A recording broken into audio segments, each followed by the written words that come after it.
Mesdames, bonsoir, messieurs, bonsoir. Bienvenue à cette édition un peu décalée de Le Grand Soir sur votre chaîne de télévision. On a un peu été bousculé par la dictature des intempéries, une grosse pluie actuellement sur le ciel de Yaoundé. Mais qu'à cela ne tienne, nous sommes là pour échanger avec vous comme tous les soirs entre 17 et 18h52 autour des grandes questions d'actualité. On a choisi de mettre l'accent ce soir sur l'approche genre dans la gestion de la politique au Cameroun à quelques mois de la prochaine élection présidentielle. Où sont les femmes? Sont-elles prêtes? Sont-elles engagées? On le verra avec nos invités ce soir, mais on fera de légères mises en bouche pour tourner un peu autour des grandes questions d'actualité avec nos invités qui sont pour la majorité déjà installés. On espère avoir tout à l'heure les autres qui nous ont rassuré que malgré la pluie, ils font des pieds et des mains pour nous retrouver et ne pas manquer à ce devoir qui est justement celui de répondre à vos différentes préoccupations. Chers téléspectateurs, accueillons une dame avec beaucoup de plaisir. C'est pas tous les jours que cela nous arrive d'avoir une présidente de parti politique, personnellement engagée dans la vie politique. On verra avec elle tout à l'heure si elle a également un regard sur la prochaine élection présidentielle et comment est-ce qu'elle entend justement s'engager sur ce chemin de la présidentielle à venir. On accueille Martine Daniel Buffalo Essono. Madame la Présidente, bonsoir et bienvenue. Bonsoir Jean-Jacques Zé, merci pour l'invitation à moi accordée et bonsoir à tous vos nombreux téléspectateurs. Bonsoir à mes co-panélistes. Vous êtes la présidente nationale du Mouvement populaire pour l'émergence du Cameroun. C'est un parti politique. Oui, c'est un parti politique qui voit le jour le 9 novembre 2023. 9 novembre 2023. Oui. Ça veut dire que vous êtes nouvellement installé sur le terrain. Ça se passe bien. Comment est-ce qu'on accueille un parti politique promu par une femme? Bon, disons que la scène politique au Cameroun est assez violente, et assez barbare et assez hostile. Il n'est pas facile du tout pour une femme de se lancer en politique au Cameroun. Mais lorsqu'on porte le fardeau de la nation, lorsqu'on porte à cœur un peuple qui crie et qui a besoin de se faire entendre, en tant que femme, en tant que mère, mère porteuse de l'humanité, on se sent le devoir de participer, quoique le chemin soit parsemé d'embûches. Vous êtes préparé face à cette violence, cette froideur, cette hostilité? Vous êtes préparé? Oui, nous sommes préparés, quoique à certains moments, il y a des coups un peu plus durs que prévu, mais on ne saurait baisser les bras. C'est quoi les femmes? Ça ne passe pas beaucoup quand vous rencontrez l'opinion? Vous êtes quand même majoritaire, les femmes. Vous êtes proche des jeunes et des enfants. Vous devez être plutôt bien accueillis. Le problème ne se trouve pas au niveau des populations en général ou au niveau des femmes, mais c'est au niveau de l'administration, au niveau du parti au pouvoir, au niveau de certaines réalités qu'on rencontre sur le terrain parce que on n'accorde pas des possibilités aux partis de l'opposition de se mouvoir normalement. Donc on fait face à certains abus, mais on est obligé de faire avec. Mais dans ce contexte-là, qu'est-ce qui vous motive? Il y a plus de 300 partis politiques déjà existants au Cameroun. Ce n'est pas un parti de trop, le vôtre, le Mouvement populaire pour l'émergence du Cameroun? Pour ma part, ce n'est pas un parti de trop parce que les différents partis politiques sont créés certainement suivant des visions différentes, suivant les idéologies. La vision du MPEC est la refondation du Cameroun. Et cette vision est née du fait du constat, de l'analyse de ce qui se passe depuis des années, ce qui est visible de la souffrance des Camerounais. Et alors, nous avons pensé qu'il est question de revoir les choses, de revoir les bases sur lesquelles nous évoluons au Cameroun pour ce qui est de la gouvernance, de la gestion des affaires publiques et autres. Donc, et entre autres, nous avons effectivement plus de 300 partis politiques, mais combien de partis politiques ont à leur tête des femmes?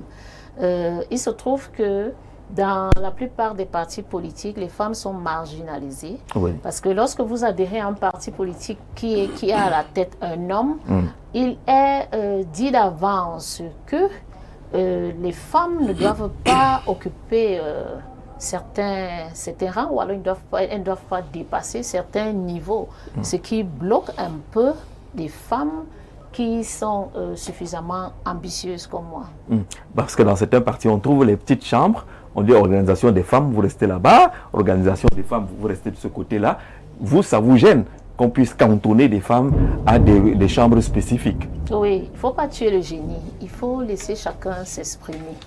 Oui, et là, ça ne nous arrange pas en tant que femmes ambitieuses, en tant que femmes qui voudraient vraiment voir le pays émerger, en tant que femmes qui pensent vraiment que le Cameroun a besoin de nous. Merci Madame la Présidente d'être des nôtres ce soir. On va échanger justement et répondre à une question fondamentale, celle que les hommes un peu machos ont l'habitude de se demander où sont les femmes. On a dit qu'il faut l'approche genre, on commence à faire des petits calculs. Il faut que s'il y a 3 places, qu'on accorde quand même une place à une femme. Est-ce que cette approche est celle qui conviendrait pour promouvoir justement la femme dans l'activité politique dans notre pays? Parlons avec les messieurs maintenant. Raphaël Ngoudou, vous êtes syndicaliste, analyste socio-politique. Bonsoir et bienvenue sur ce plateau. Bonsoir Jean-Jacques Zeu, bonsoir aux co-panélistes, bonsoir à l'équipe technique qui vous accompagne. Bonsoir au meilleur manager du Cameroun, vous le connaissez? Le meilleur? Manager du Cameroun? Ben non. Monsieur Cyrus Ngoki est directeur général du port de Douala. Ah d'accord. Le meilleur manager du Cameroun. Je le salue avec beaucoup de respect pour le travail qu'il a bas de ce côté-là, côté de Douala. Travail de modernisation du port. Il a récemment signé un contrat avec une société négrie, dont le représentant est camerounais, Raphaël Abouem, si vous le connaissez. Oui. Il a levé 7 milliards de francs pour construire l'extension du terminal à conteneurs, pour effectivement répondre aux questions de la sous-région, c'est-à-dire que le Tchad et la Centrafrique qui n'ont pas de littoral et qui viennent voir leurs marchandises ici à Douala. Donc c'est pour ça que nous le saluons, parce qu'il fait un travail énorme. Et vous êtes journaliste, vous savez que c'est un monsieur qui est véritablement intègre. Cela dit, je suis content que vous m'avez associé à votre panel ce soir. Ce n'était pas facile d'être à côté de Jean-Jacques Zeu. C'est un honneur pour moi. Pourtant c'est facile. Voilà, je suis très content. J'ai cru que vous disiez que c'était pas facile avec la pluie. Non, parce qu'on a dû vous débarrasser de votre veste. Oui. Que l'insolente pluie de Yaoundé a quand même un peu touché. Oui. Mais c'est pour vous accueillir à Yaoundé. C'est vrai qu'à Douala vous êtes habitué. Il pleut même déjà en ce moment à Douala. Donc en vérité, c'est ça, la pluie a enlevé ma veste. Mais je crois quand même que les téléspectateurs verront que votre réalisateur a même eu raison, parce que là, je pense que je suis plus chaud et puis ma cravate tend un peu aussi à votre couleur. Donc du coup, non, on ne me bat pas sur ce plateau. C'est très important. Je disais que c'était pas souvent facile à l'époque. Pourquoi? Parce que vous êtes un très grand journaliste. Merci. Vous avez déjà fait vos preuves dans ce pays. Je pense que quand Madame sera présidente de ce pays, elle va vous nommer ministre de la Communication certainement. Amen. Dans son gouvernement. Je reçois.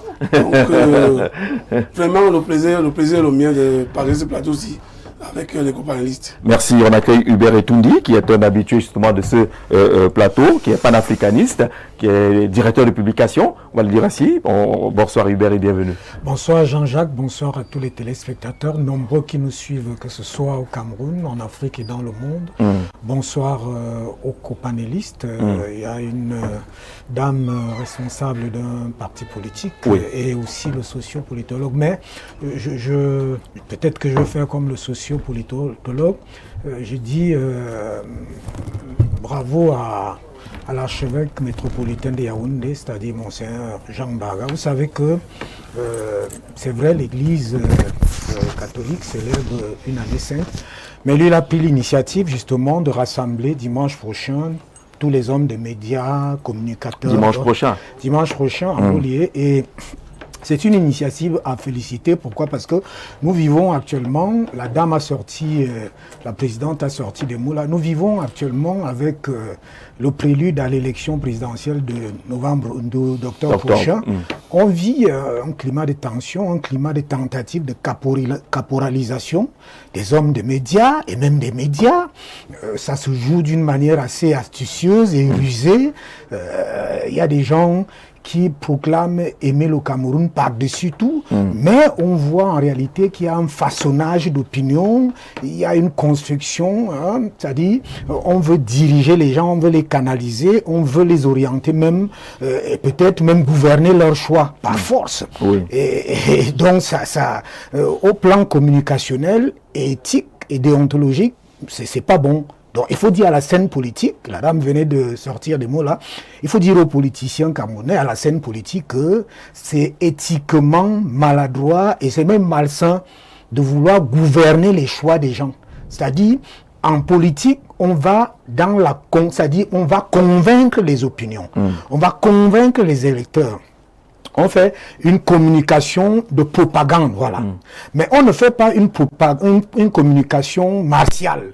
C'est-à-dire une communication de guerre. Oui. C'est-à-dire on nous soulève les gens, que ce soit en national ou à l'étranger, des gens même qui s'emparent des biens des autres et des libertés des autres. Non, ça devient quelque chose qui est malsain.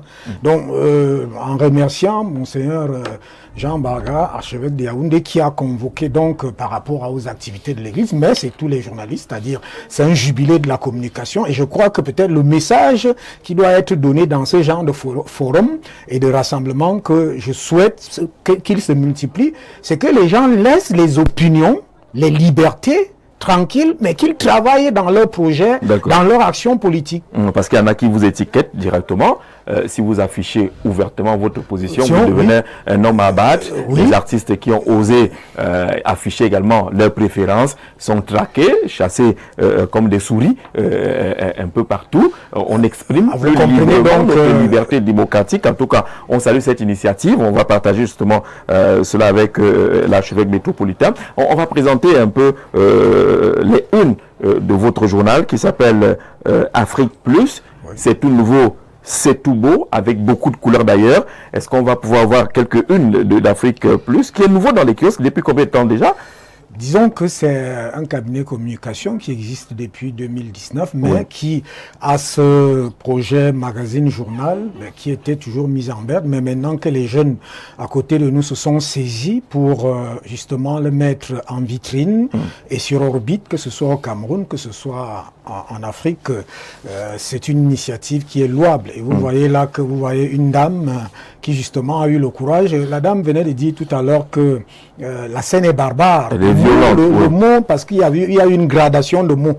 Il y a eu hostilité, il y a eu violence. Mais le mot qui, par gradation, va au superlatif, c'est le mot de la barbarie. Et ça, elle ne dit pas assez, parce que j'ai rencontré une dame qui m'a dit, j'ai été... Celle qui a la une là? Oui. Bon, je ne veux pas. Celle qui a la une, elle a eu peut-être le courage d'annoncer sa candidature. Encore que, en annonçant sa candidature, elle a eu des pas très mûrs.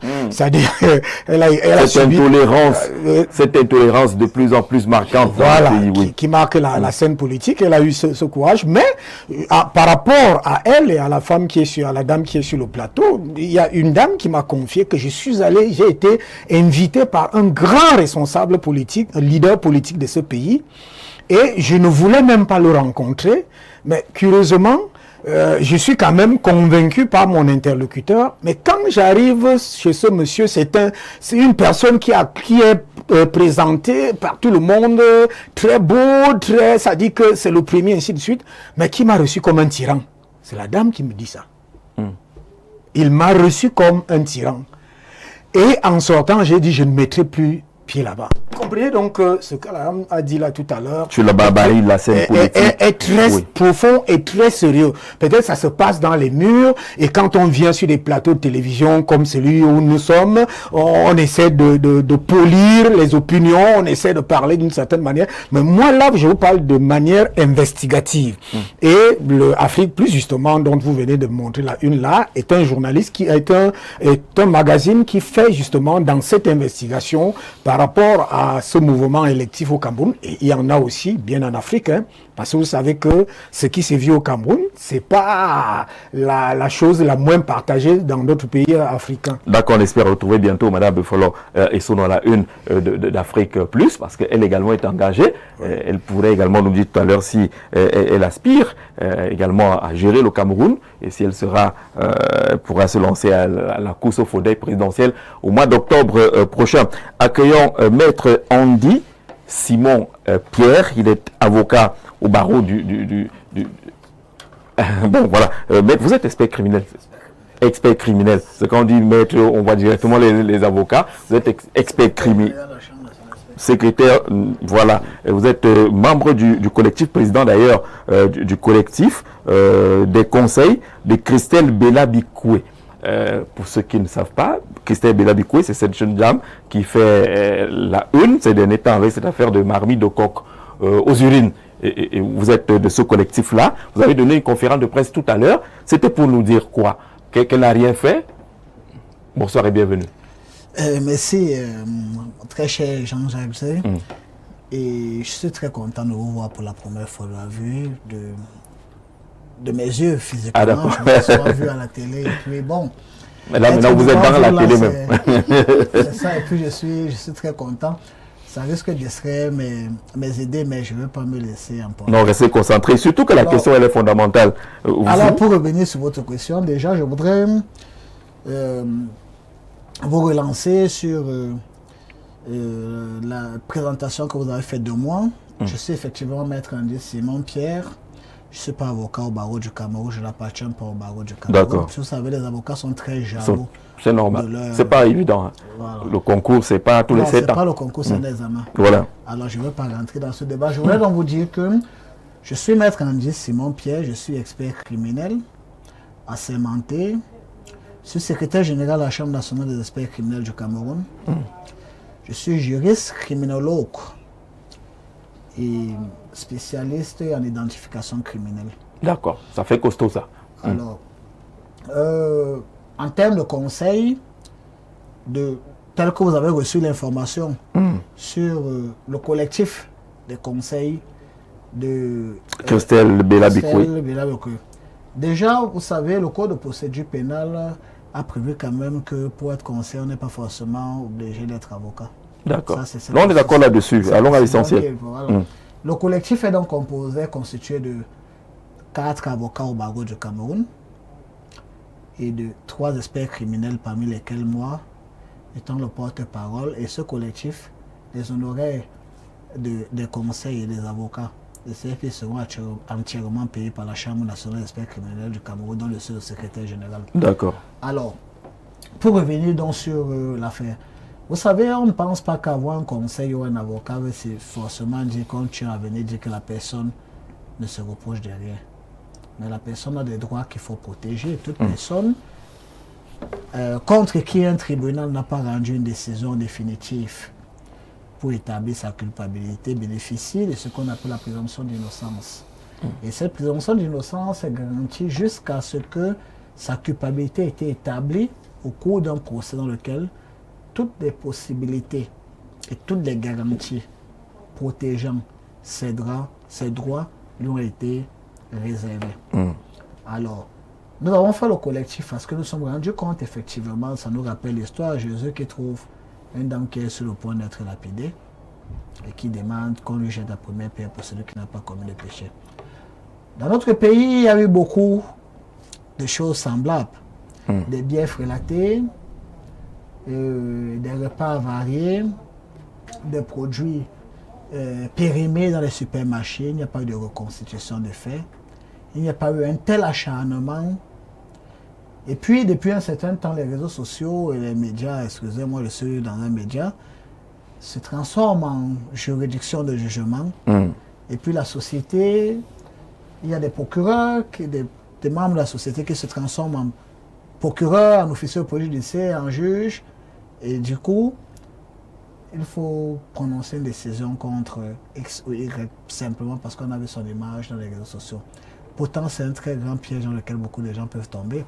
Parce qu'après avoir vu des images de quelqu'un qui soupçonné ou suspecté d'avoir commis un fait, on peut avoir une décision de justice qui dira que la personne n'a pas fait. Qu'est-ce qu'on fera de l'image de la personne qu'on avait à publier dans les réseaux sociaux comme un dangereux criminel?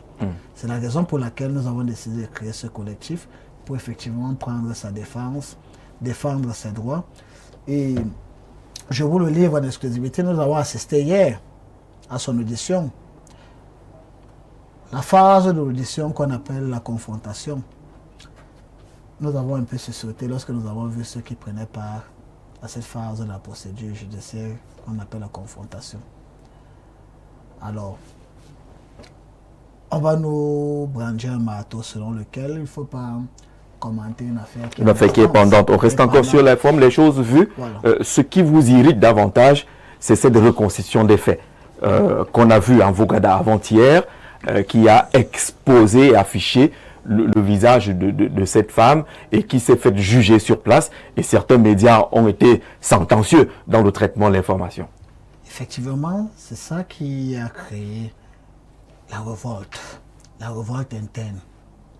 La révolte qui a créé un désordre, qui a chassé en nous la paix du cœur, de penser que nous sommes des frères, des parents, des amis, des gens qu'un jour ou un autre on pourra présenter devant une presse, devant le public, devant les réseaux sociaux comme des grands criminels, sans avoir cherché à savoir de quoi il s'agit.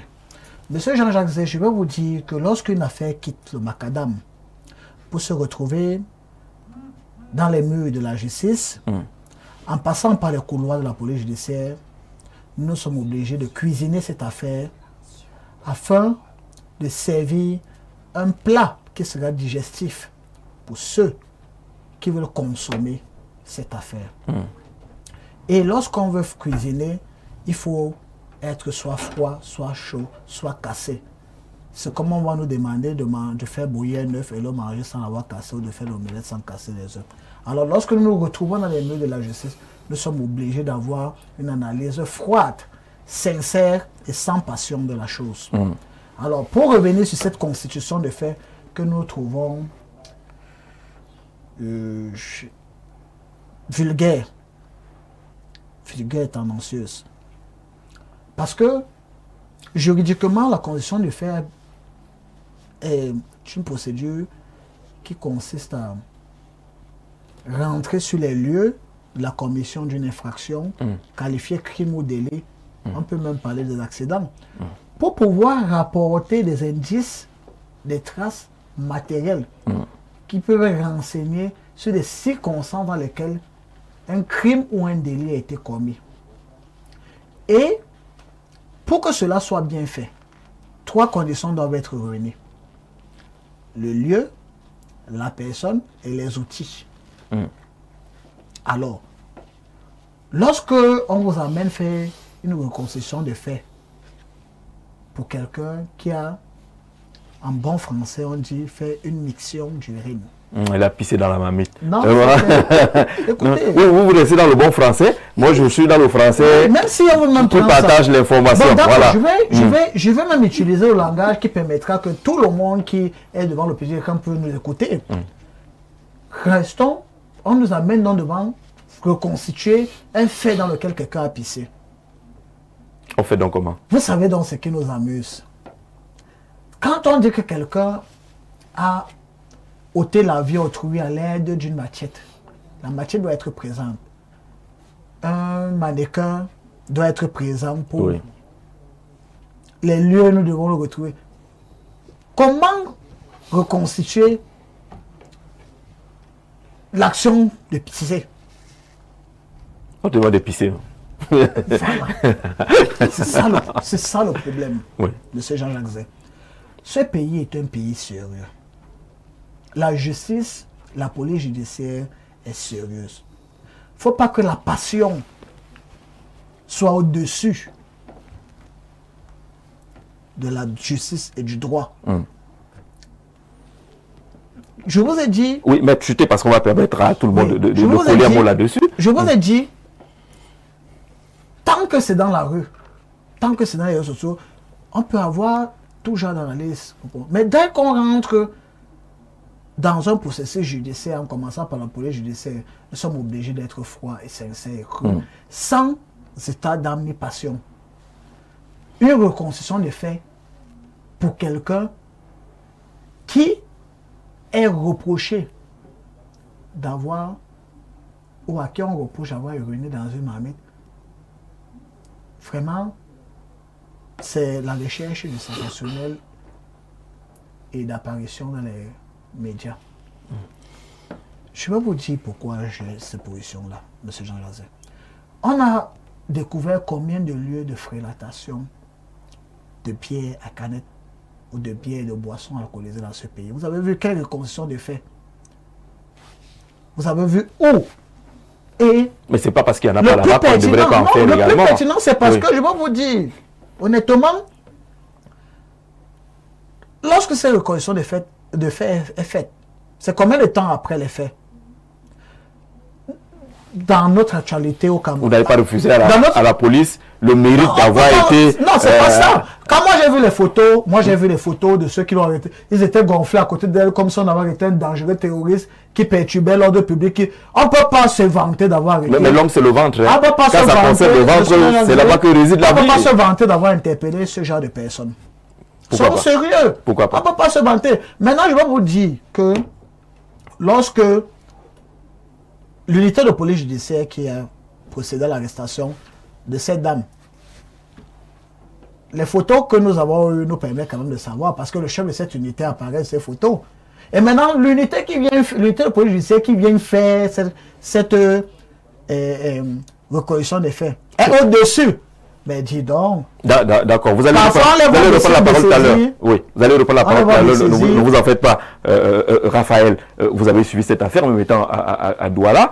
Ce qui semble gêner le collectif mis en place pour défendre les intérêts de la concernée, c'est cette spectacularisation. Ils pensent qu'on ne devrait pas, il y aurait des conséquences sur la vie, sur l'image et qu'on sort.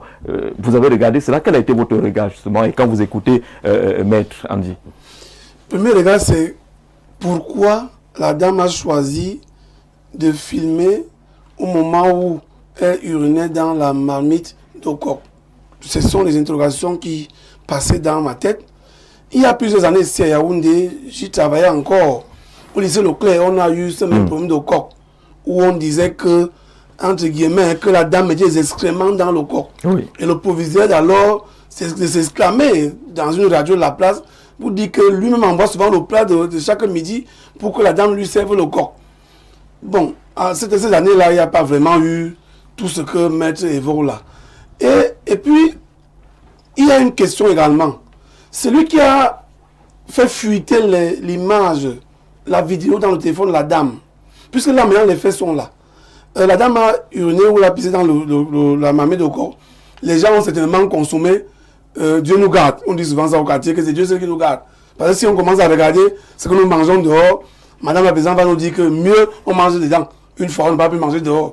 Et si on ne mange pas dehors, ces petites activités-là ne vont plus produire les impôts que nous connaissons, que ces petits débrouillards paient les impôts et notre économie. Mais allons au fait. Le fait qui gêne le collectif, c'est cette reconstitution des faits. Oui, justement. Oui. Dans la reconstitution des faits, je m'interroge davantage. La vidéo qui est partie, c'est peut-être d'un réparateur ou bien de quelqu'un qui a utilisé son téléphone. Où est-ce qu'il y a la personne? La personne se trouve où?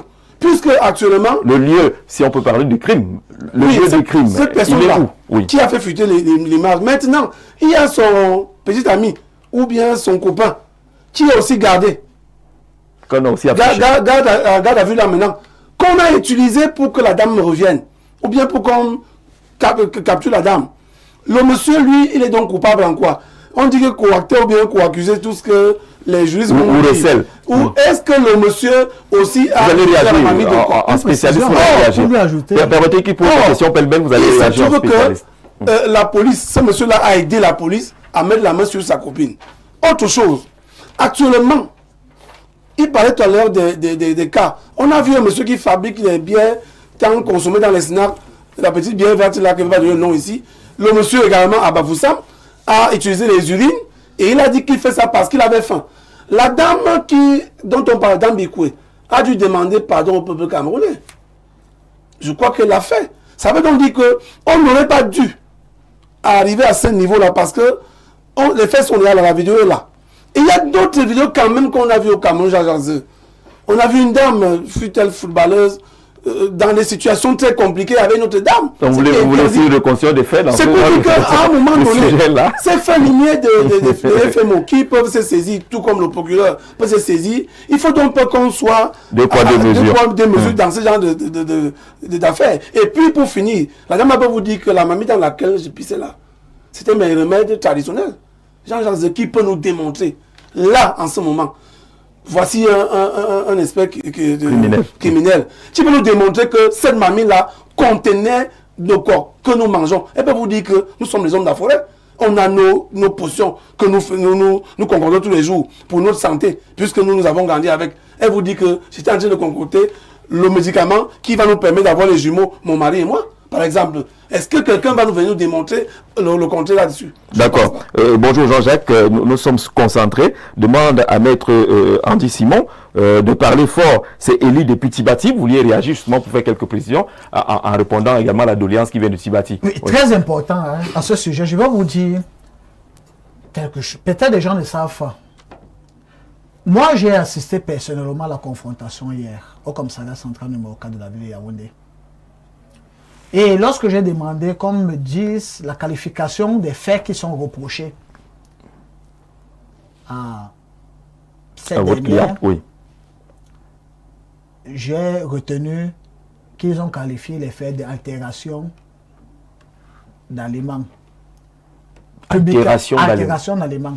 Publication obscène et tentative de pratique de sorcellerie. Je ne veux pas commenter là-dessus. Je suis là en face pour boire une bière. Parce que altération d'aliments, tentative de pratique de sorcellerie. Ce n'est pas contre la loi de savoir la raison pour laquelle on a gardé quelqu'un. La raison pour laquelle on entend ce procès verbal. Je ne vous parle pas profondément de... Non, c'est normal qu'on sache quels sont les chefs d'accusation lorsque quelqu'un est là-bas. On les a c'est pas un entendus secret. Pour altération d'aliments, tel que moi j'ai vu dans le procès verbal d'audition, altération d'aliments, publication obscène et tentative de pratique de sorcellerie. La première chose, c'est qu'il faut savoir que l'officier de police judiciaire peut faire sa qualification de fait, le procureur va la disqualifier, peut la disqualifier, et le juge aussi n'est pas lié à la qualification des faits faite par le procureur de la République. D'accord. Maintenant, il a dit une chose qui est très importante. Le Lomé, c'est pas si il faut que je prononce son nom, mais le co-auteur tel que présenté par la le copain de la fille. Le copain de la fille. Oui. Qui a été utilisé. Il m'a même demandé hier, yeux dans les yeux, je fais quoi ici en cellule? Il me l'a demandé hier. Je fais quoi ici en cellule? Il a été utilisé comme un appât pour rattraper la dame. Et puis finalement, je trouve dans une confrontation où c'est les deux qui sont confrontés. Où sont les victimes? Qui est victime? Quand il y a une commission d'une infraction, infraction vient du mot infracto, en cachette, un acte qu'on pose pour nuire à la société. Vous avez une vidéo où on vous dit tel a posé tel acte. Vous savez, je suis sur un plateau de télé, je ne veux pas dire des choses. Non, ne dites pas tout. Parce que voilà, on devient un peu révolté. Oui. Mais je vous dis, lorsque on vous dit que quelqu'un a commis un crime, même si on vous dit que quelqu'un a assassiné, il faut quand même qu'il y ait le cadavre, qu'on puisse parler. Maintenant, comment vous dire que quelqu'un a empoisonné? Où sont les victimes? D'accord, c'est une question pertinente. Maintenant, Vous savez, ce que les yeux voient choque, certainement. Mais il faut rester froid. C'est pourquoi je vous ai dit que quand quelque chose quitte de la rue, quand un fait quitte de la rue pour arriver à la justice, il faut rester froid. L'urine. Quelles sont les réquisitions des experts? Quels experts des officiers de police sont requis pour dire que l'urine constitue un danger grave pour celui qui même ne consomme pas de façon régulière? Première chose. Deuxième chose, qui on a identifié? Parce qu'il y a un problème au Cameroun, c'est que... Les enquêtes sont encore en cours. Non. Les enquêtes sont en cours. Écoutez, d'accord, maître Andy. Non, donnez-moi 20 secondes. Oui, 20 secondes. Les enquêtes sont en cours. Je suis bien placé pour savoir qu'on ne commande pas des affaires qui sont en cours, des enquêtes sont en cours. Je vais vous dire, sincèrement, lorsque vous allez pour assister quelqu'un comme ça, on va vous dire qu'il a posé tel acte au préjudice et tel. Est-ce que demander qui est la victime, c'est entraver à une enquête ou même livrer le secret? Non, pas du tout. Je vous dis donc, lorsqu'on vous dit qu'on a empoisonné X ou Y, il faut quand même qu'on identifie les victimes. Ok.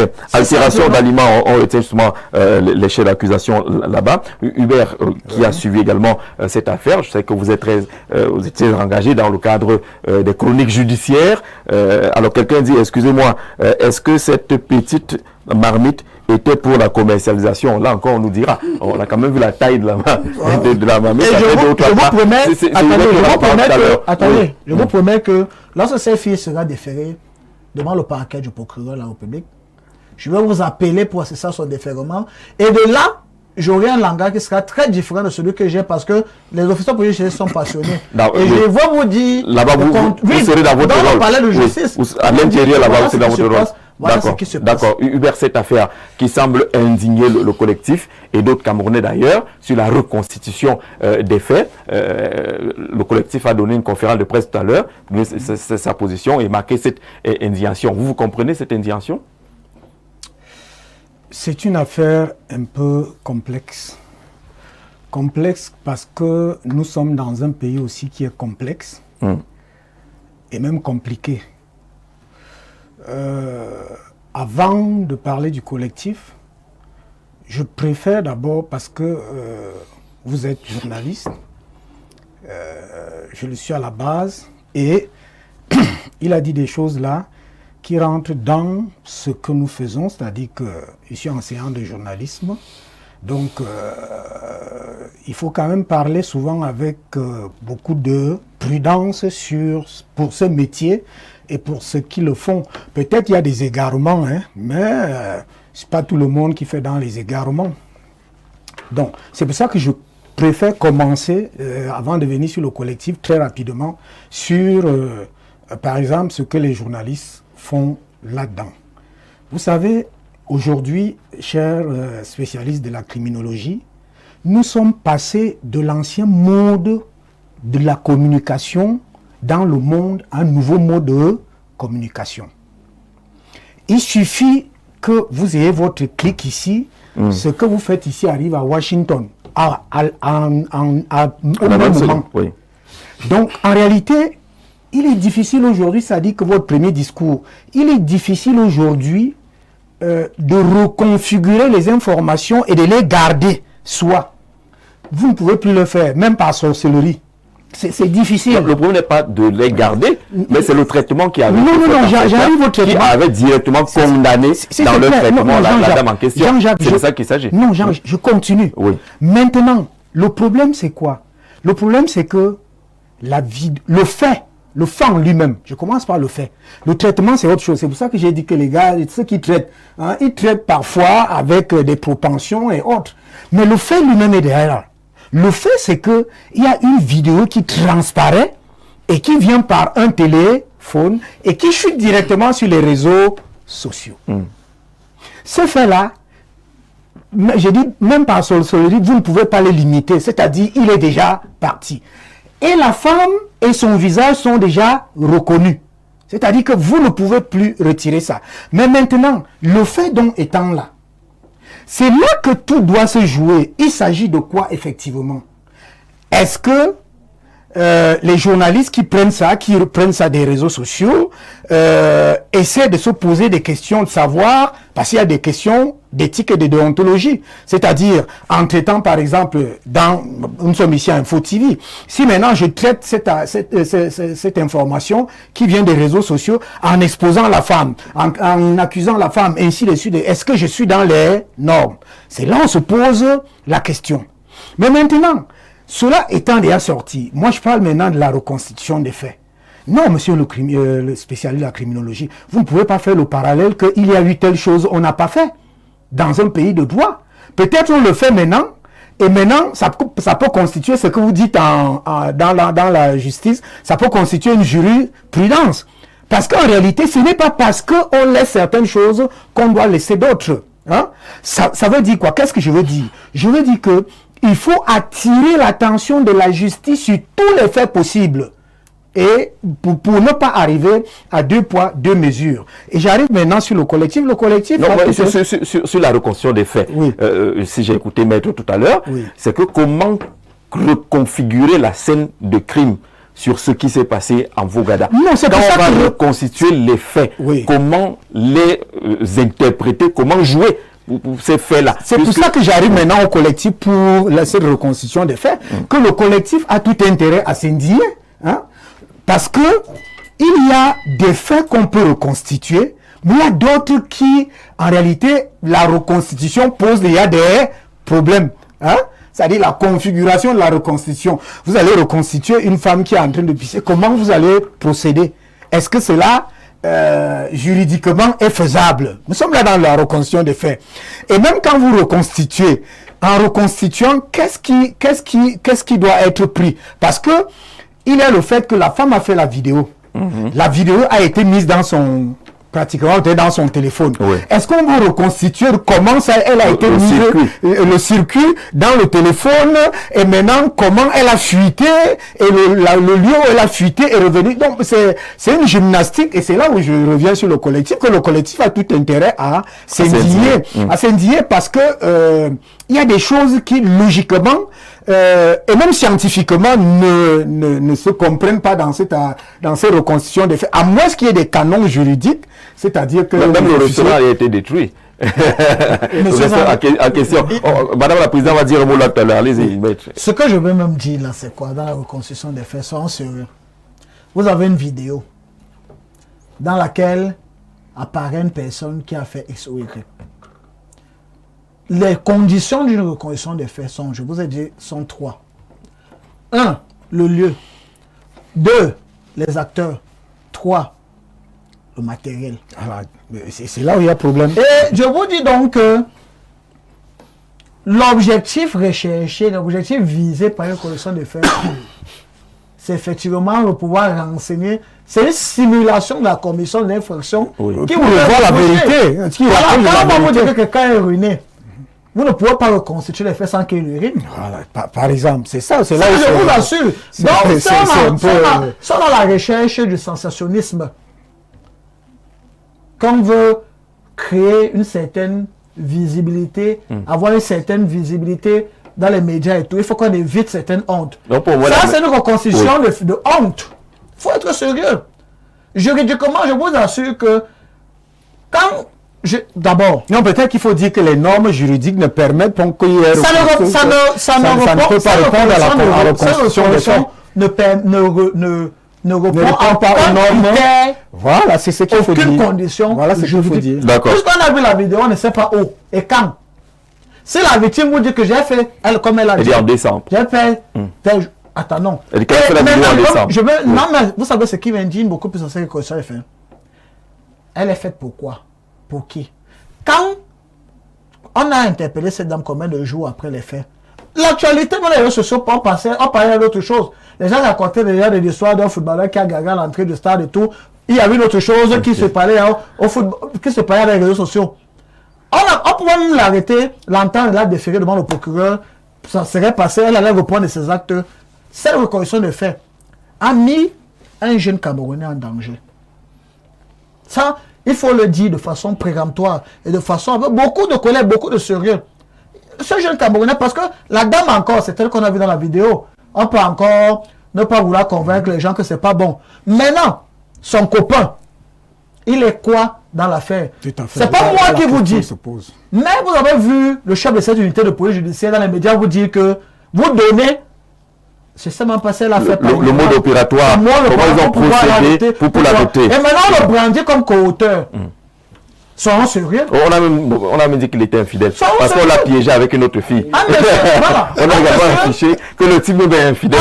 Voilà notre Cameroun. Et maintenant, si monsieur le procureur de la République, à qui on va transférer le dossier, décide d'élargir même le gars, de classer les reproches, les suspicions contre lui sans suite, et décide de poursuivre il va rentrer en vrille. Lui va rentrer là-haut. Partout dans quoi deviendra son image. D'accord, on a compris cela. Vous comprenez un peu. Donc, quand on dit l'indignation, les gens m'insultent pas. On a pissé dans le courrier. Ils font de la passion là où il ne faut pas. D'accord. Les questions de droit, et il faut bien le dire aux téléspectateurs, elles sont froides. Elles sont froides. Même si c'est moi qui avais consommé cette coque-là, même si je serais parmi ceux, en ma qualité d'homme d'eau, je ne peux pas avoir de telles position. D'accord. S'il vous plaît, enlevez avocat. Oui, on va bien regarder espèce criminel. Je ne veux pas avoir un avocat qui va. Et je veux avoir cet extrait-là pour que demain, s'ils viennent, je vais caler demander à Jean-Jacques Zé, parce que c'est lui qui a mis. Expert criminel.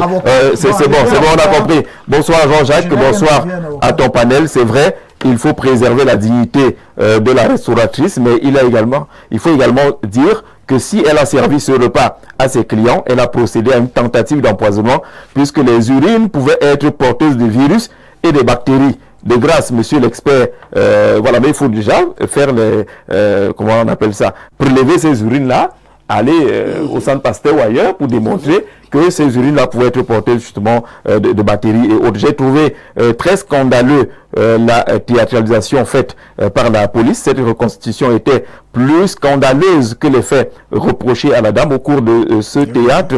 Y a-t-il une marmite de coq là-bas à la reconstitution? Est-ce qu'il y avait le coq quelque part? La dame a-t-elle uriné dans cette marmite? A-t-elle montré comment elle a procédé pour filmer en ressortant sur la vidéo? A-t-on montré comment elle a servi ce repas aux clients? A-t-on reconstitué comment la vidéo a fuité de son téléphone? Bonne émission. Merci Théophile pour cet ensemble d'interrogations. Bonsoir à vous. Alors, on aura d'autres. Oui, vous demandez un numéro de téléphone de l'expert. On vous le passera peut-être à la fin du programme. Bonsoir le panel. Je voudrais répondre au monsieur. C'est l'expert criminel. Ces interventions sont très dangereuses. Déjà, je voudrais dire que nous sommes en Afrique. Notre criminalité est très différente de ce qui est classique et se pratique en Occident. Nous avons d'abord le devoir de prévention et d'intimidation.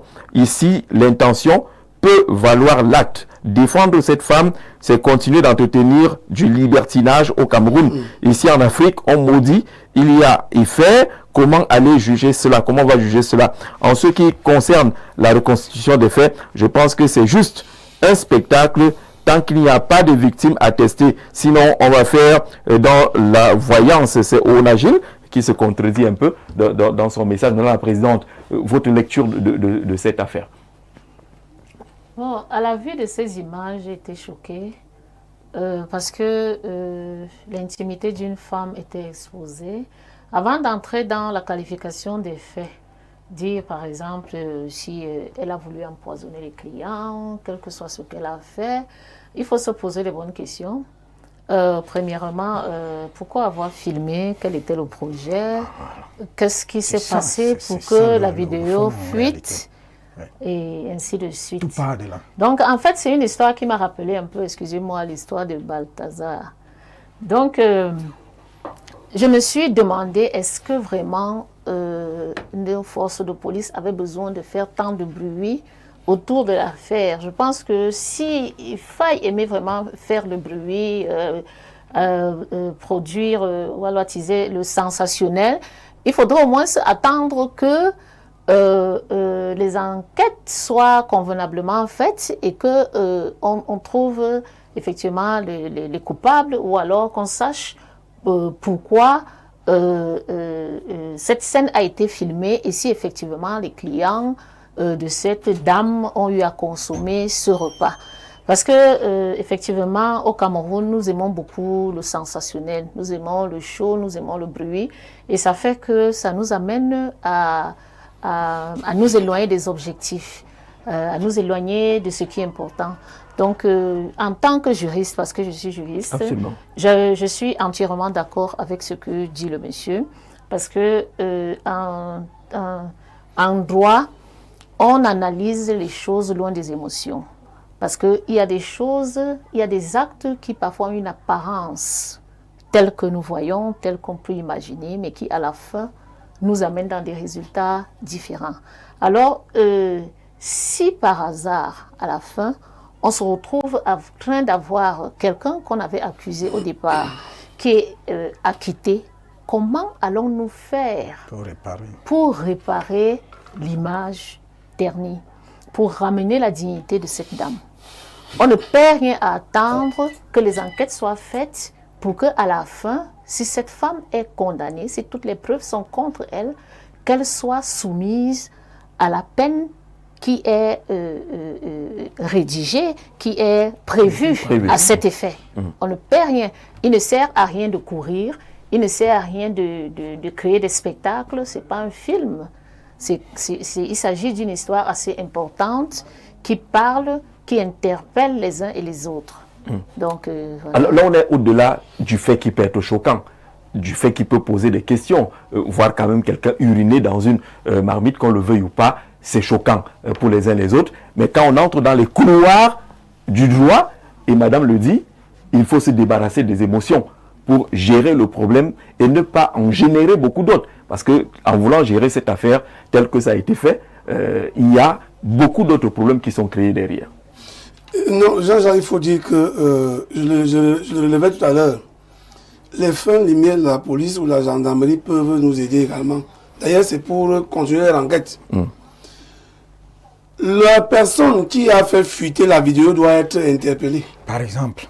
C'est-à-dire que si c'est un homme qui vient nous dire que peut-être il a longtemps dragué Dambikoué et il a trouvé un moyen de faire le chantage à Dambikoué.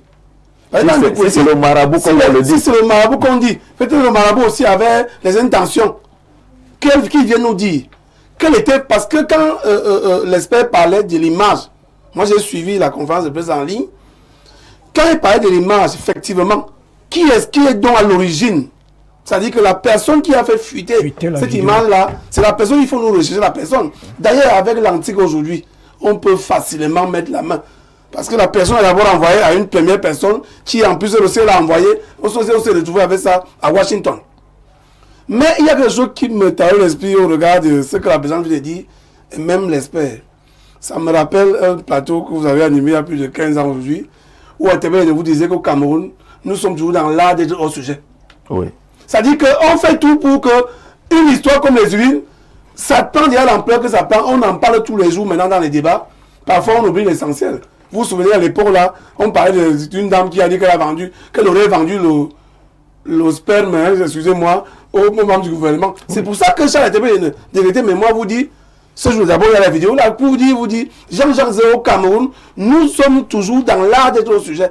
Nous sommes actuellement... Il s'apprête à faire un livre dessus, sur l'art d'être au sujet. Nous sommes actuellement à peu près 3 mois ou 3 mois et demi de la convocation du co-électoral.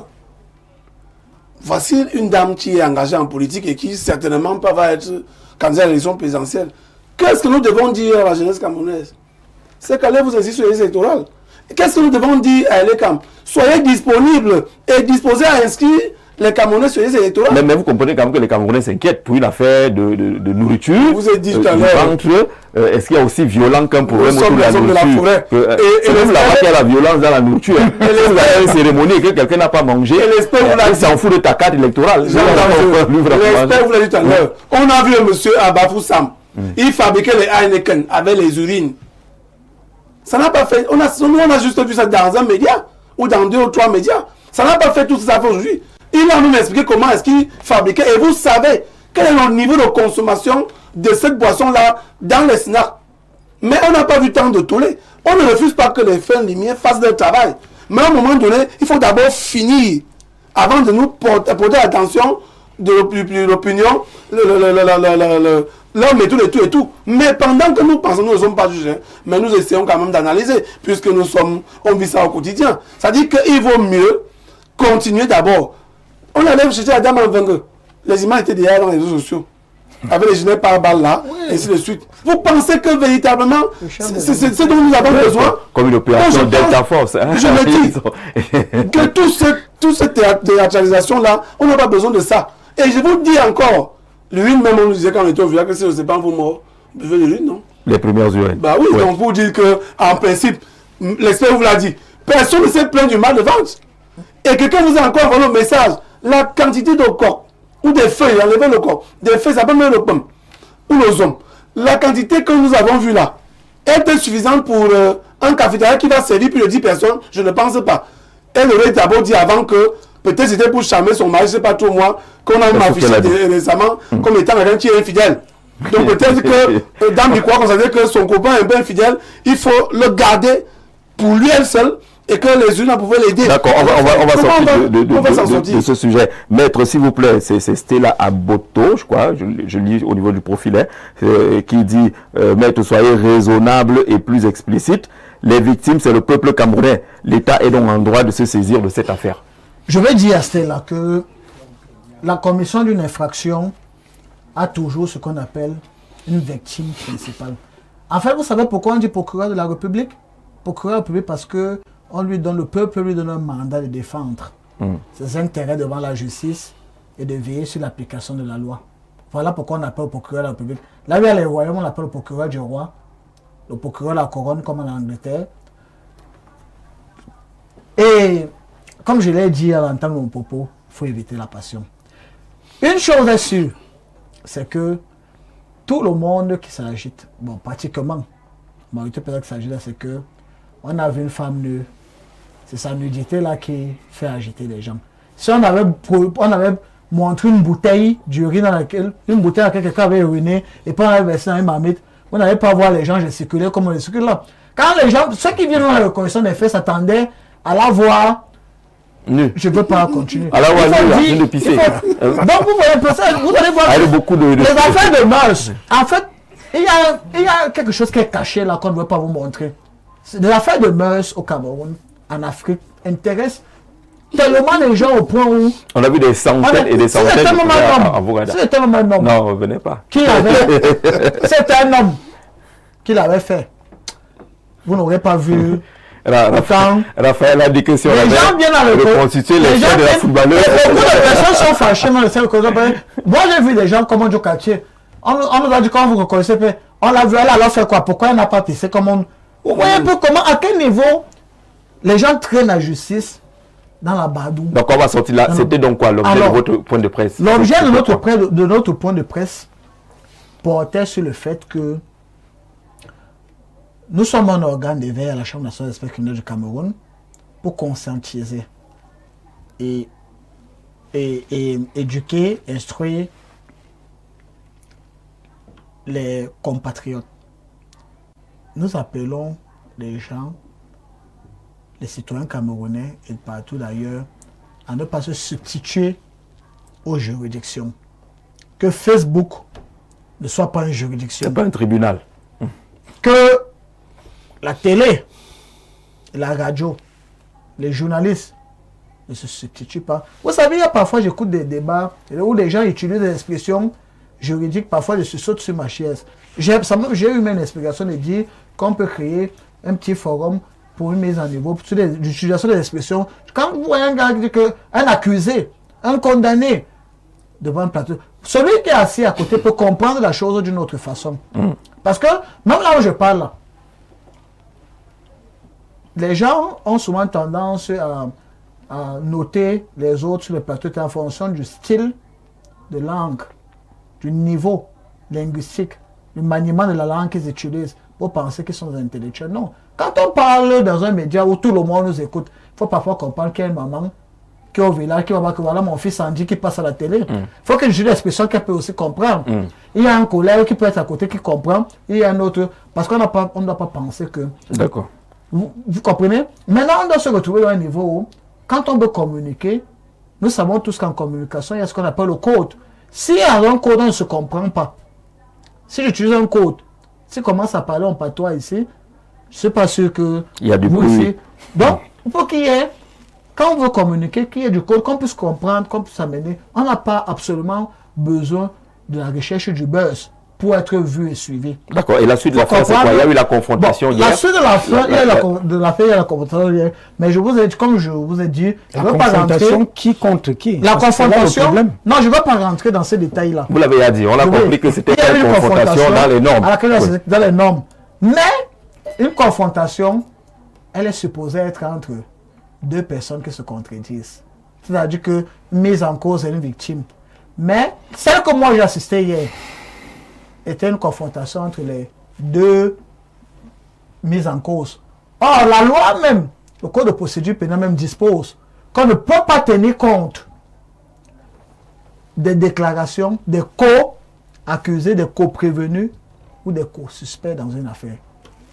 Donc, on se demande à un moment donné qu'il s'agit pour dire aux gens que quand on voit les affaires dans la télé, on voit les trucs à la rue et on du recul. Parce que quand on rentre dans le dossier, on a l'impression que c'est des blagues. D'accord. Parce que quand moi j'ai suivi confrontation, pour ne pas une 20 secondes, je m'attendais à trouver au moins 50 personnes au Bocada avec les syndicats médicaux légaux établis que elles ont été infectées du fait de la consommation. Et maintenant, même, il faut même démontrer. Encore qu'il faut démontrer que vous êtes effectivement le client et il s'agit de ça que vous avez consommé. Je vois pas rentrer la on est dans les couloirs juridiques mais et l'affaire est super complexe. Je peux pas en vouloir, je peux pas être accroché à la police judiciaire. Je pense que ce genre de débat, nous l'aurons avec les magistrats parce que le magistrat, quand même, il comprend. L'officier policier peut qualifier un fait et puis lui... il veut- D'accord. On Bon, suivra. maintenant, il y a une autre On chose. suivra. Non, mais 20 secondes. Vraiment, les 20 secondes, c'est Voilà, les 20 elles sont secondes. chronométrées. Les 20 secondes, monsieur. Les 20 secondes, Les 20 secondes, c'est que dans ce genre d'affaires, il y a les mesures provisoires qui sont prises. La fermeture de l'établissement. Oui. Il y a trouble Faut dans l'ordre sceller public. l'établissement. Le préfet, on ne serait même pas dans une garde à vue de police judiciaire. J'aurais pu comprendre encore que le préfet prenne Une garde à vue administrative. L'établissement pour a été dire- détruit. Oui, une garde à vue administrative pour le besoin de maintien. Même si on dit que c'est grand banditisme, mais quand même pour... Parce qu'on dit que une des mesures de la garde à vue, un des objectifs de la garde à vue, c'est aussi protéger le mise en cause. Naturellement. Alors, On a compris. donc, On a compris tout cela. vraiment que ces passions là, ça Ismaël, les 20 secondes, c'est bon.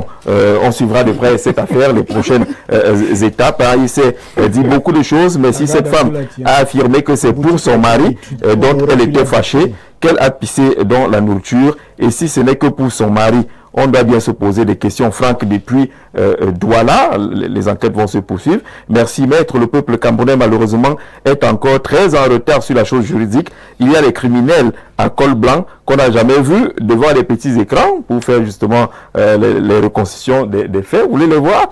Bonsoir à vous. Excusez-moi, mais Raphaël, nous nous soucions de notre état de santé, puisque si nous sommes malades, qui ira voter? Donc voilà, on ne vote pas étant malade. Bonsoir, je dirais que cette femme pourra avoir une punition qui sera peut-être une autre que l'empoisonnement au public, parce que la dame a bien demandé les excuses au peuple hier. Ensuite, elle a déclaré qu'elle a eu un problème avec son mari et cette nourriture était donc destinée à son mari du fait qu'ils ont eu un problème et elle a porté main sur elle et son mari. Après la découverte de cette vidéo, il l'a envoyé à sa belle-sœur qui, bien après, ils ont arrangé les problèmes et ils ont décidé de supprimer cette vidéo. Sa sœur a également supprimé sur WhatsApp. Par contre, elle était restée dans la galerie alors que le téléphone de cette dernière s'est gâté en voulant arranger. Et son frère, en tout cas, c'est un peu le récit de ce qui s'est passé, bien relaté, en tout c'est les propos de la dame, bien repris là par Christian depuis le Congo, qui nous envoie justement ce message. Vous voyez qu'on suit cette affaire même à l'international. J'ai eu l'air de me contredire. Je vais juste dire que la justice doit frapper cette dame sans avoir besoin d'aller faire cette reconstitution des faits qui n'est pas nécessaire et qui pourrait être très complexe et renverser l'essence de l'accusation. Il ne faut donc pas fuir, aller jusqu'au bout de cette affaire et que les enquêtes soient pleinement menées. Bonsoir le plateau, bonsoir à vous monsieur. Belle émission, monsieur Jean Exé.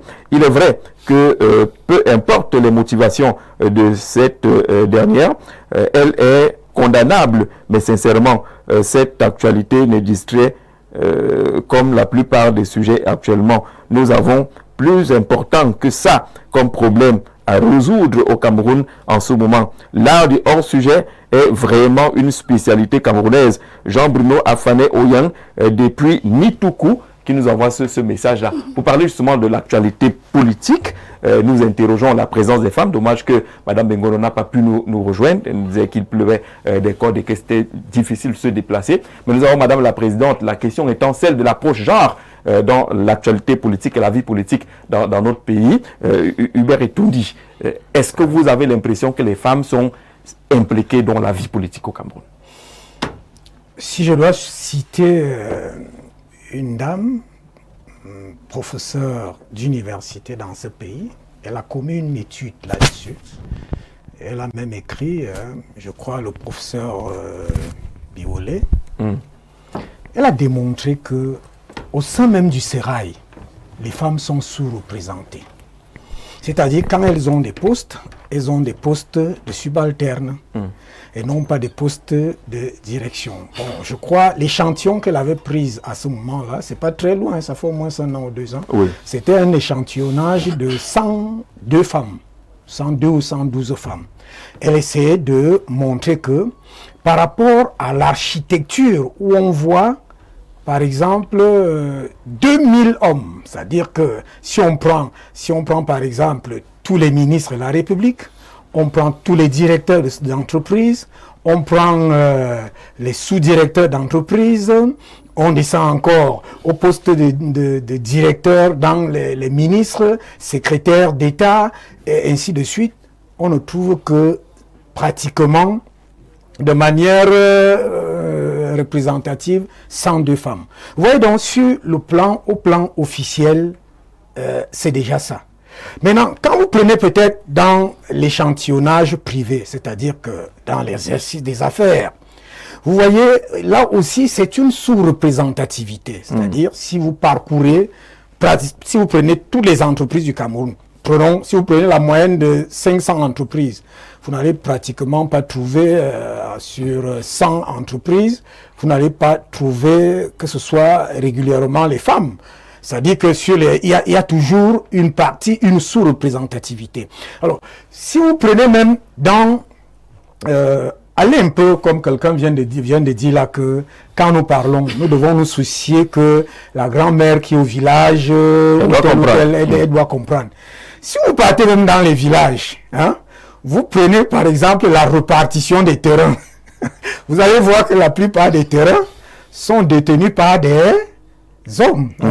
Ça c'est un fait. Ce n'est pas. Ça dit que. Ça s'appuie même sur la législation. Oui. Vous prenez tout là. Ça dit que vous allez voir que les terrains sont déjà dans le foncier. La propriété des terrains est déjà. Ça dit que c'est une affaire des hommes. Mais quand vous dites que c'est la législation, mais j'apprécie quand même. Je fais une incursion. J'apprécie quand même la législation qui en réalité dans le droit de succession fait en sorte que aujourd'hui les femmes où les filles sont dans le droit de succession, c'est-à-dire quoi, répartition de l'héritage, ainsi de suite. Donc, si je fais cette analyse, c'est pour dire qu'il y a déjà une sous-représentativité, quel que soit l'échelon dans lequel on se trouve. Ça suppose donc que la femme, pour en réalité trouver sa place au soleil, elle doit se battre. Et vous vous êtes amusé avec la présidente tout à l'heure en disant que mais vous êtes très nombreuses. C'est-à-dire que les femmes, en réalité, en nombre, sont beaucoup plus représentatives. Mais pourquoi elles n'arrivent pas, en réalité, à mener cette représentativité au niveau de, peut-être, ce qu'on peut appeler la répartition des postes, au niveau de l'engagement? On doit dire que les femmes elles-mêmes se laissent aussi faire. C'est-à-dire quoi? C'est-à-dire que les femmes je ne sais pas, bon, elles vont m'en vouloir, hein, certainement, mais je suis obligé de faire des constats. Les femmes, en réalité, c'est comme s'il y a une espèce de jalousie naturelle entre elles. C'est-à-dire que quand, et généralement, on voit ça au sud. Au nord, c'est pas comme ça. C'est-à-dire que quand une femme se distingue, les autres sont prêts à la accompagner. Mais au sud, dans nos espaces, dans nos territoires, dans nos activités autres, dès qu'une femme dans un milieu veut se mettre hors course, c'est-à-dire qu'elle veut se distinguer, elle a des boulets très rouges de la part même de ses consoeurs. C'est-à-dire que qu'est-ce qu'elle est en train de vouloir faire? Non, nous on ne peut pas la suivre parce que... Et décidément, cela donne la propension définitive aux hommes aujourd'hui. C'est-à-dire que on se dit que mais, les femmes elles-mêmes luttant contre elles, alors qu'elles sont plus nombreuses, en principe, elles sont leur propre mal. C'est ça. Parce que, quel que soit l'endroit où vous exercez, les femmes se distinguent. Elles se distinguent même dans des métiers qui sont des métiers d'hommes. Hein. Aujourd'hui, quand vous parlez de la mécanique, l'automobile et autres, elles se distinguent. Mais pour, justement, créer ce degré de responsabilité, on parle en politique aujourd'hui, pour par exemple arriver sur l'échiquier politique, je veux sortir par là, vous avez entendu sa parole, j'ai vérifié ça sur le terrain. C'est-à-dire que la scène politique, et je l'ai dit ici à l'entrée, elle est barbare, elle est violente, ça dit que elle fait produire des germes qui naturellement repoussent derrière la femme. C'est-à-dire que la femme, en principe, parce que la femme a quand même un naturel qu'on reconnaît, mais ça repousse de la femme.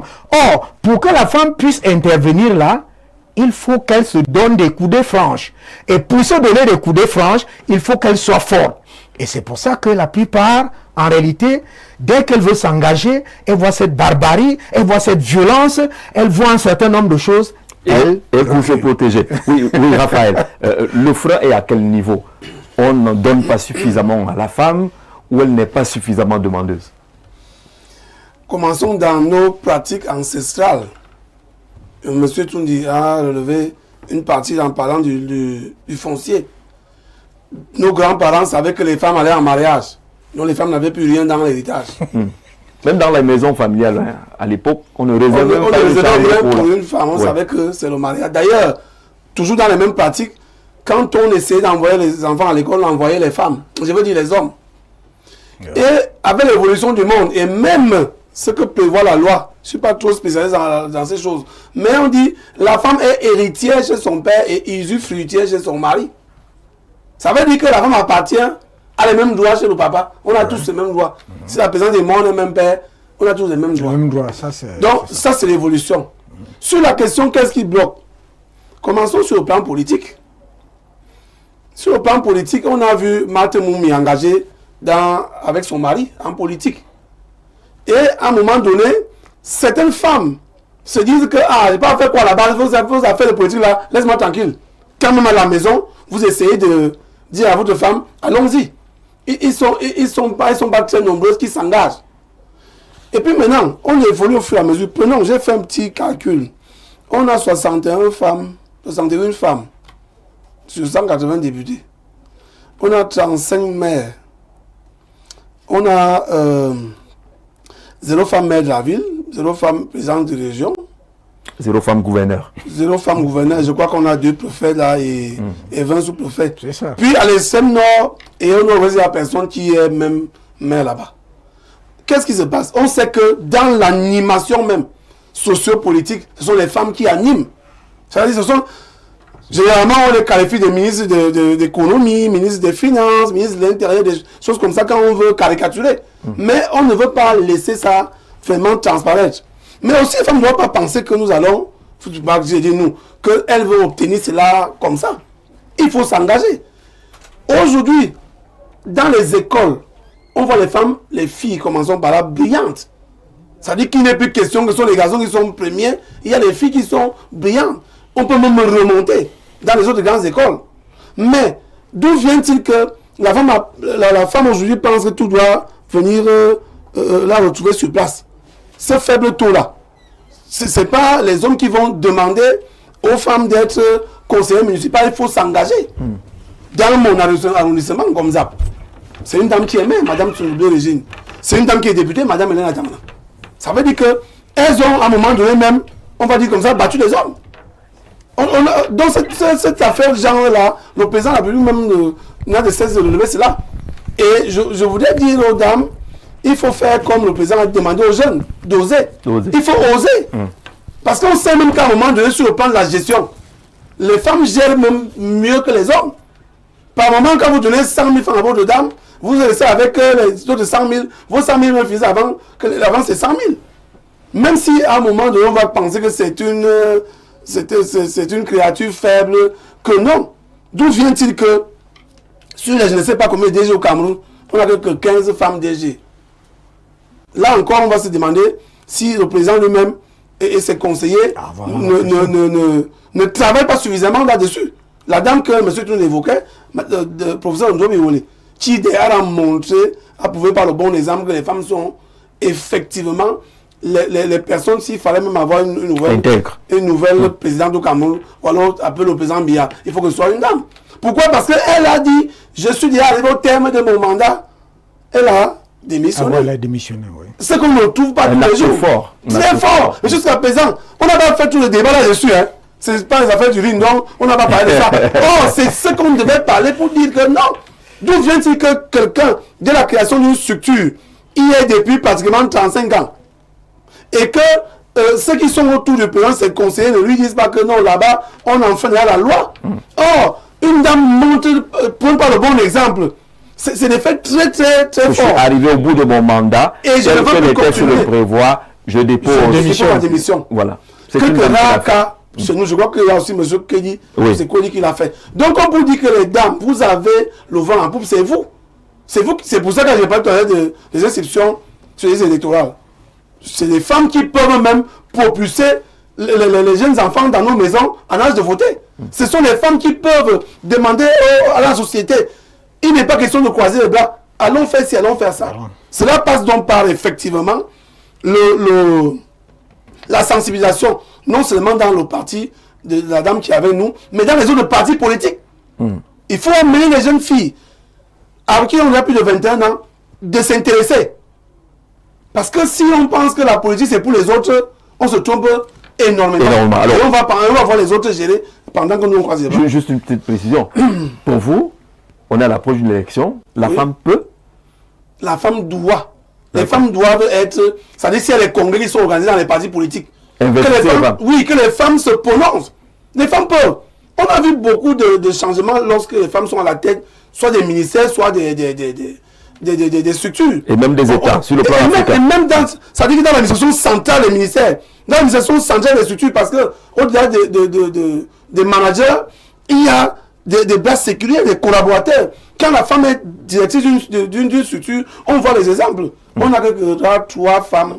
Raphaël, ce n'est pas parce que madame la présidente est à côté de vous que vous dites tout le temps de bonnes choses. Non, lorsque vous m'avez envoyé la thématique, j'ai pris la peine de... vous intimide pas. Non, pas du tout. J'ai pris la peine de vérifier pour dire que dans nos vies, Jean-Jacques, on dit, je parle ma langue maternelle. Ça veut donc dire que c'est la femme qui non seulement commence à nous bercer étant tout petit, la femme fait tout. Il faut voir quand votre dame voyage. Comment vous êtes ici souvent à la maison, je ne sais pas quand vous êtes déséquilibré. Donc on peut dire que les dames, c'est vous qui pouvez même changer ce pays. D'accord, merci. Bonsoir à vous, Jean-Jacques Zé, et à votre panel. Je suis parfaitement d'accord avec les propos de votre collègue journaliste. Il est démontré scientifiquement que les femmes sont plus intelligentes que les hommes. Mais pourquoi n'arrivent-elles pas? Point d'interrogation. Je pense que l'ennemi de la femme, c'est la femme. Et cela peut même s'observer autour de nous. Pourtant, il est constaté que là où les femmes sont gestionnaires, le climat social est très bon comparativement aux hommes. Mais ne pensez pas que vous aimez les femmes plus que les femmes ou que vous comprenez les problèmes des femmes plus que les femmes. Lorsqu'elles voudront prendre leur destin en main au sein de la société, elles le feront. Mais pour le moment, il y a une espèce de haine congénitale des femmes vis-à-vis des femmes. Il prend un exemple. Vous allez à l'hôpital, les femmes n'aiment pas être consultées par les femmes. Pourquoi? Elles aiment les consultations gynécologiques faites par les hommes dont elles ne s'aiment pas. Que les femmes ne s'aiment pas. Mais Madame la Présidente, lorsqu'on écoute justement tous ces propos, le mouvement populaire pour l'émergence du Cameroun, votre formation politique, on a l'impression que les hommes demandent même pourquoi vous ne vous engagez pas. Bon, je dirais que il y a beaucoup de problèmes, dans ce sens que, au-delà des traditions, au-delà de l'éducation que les femmes reçoivent, à savoir que la politique, c'est pour les hommes.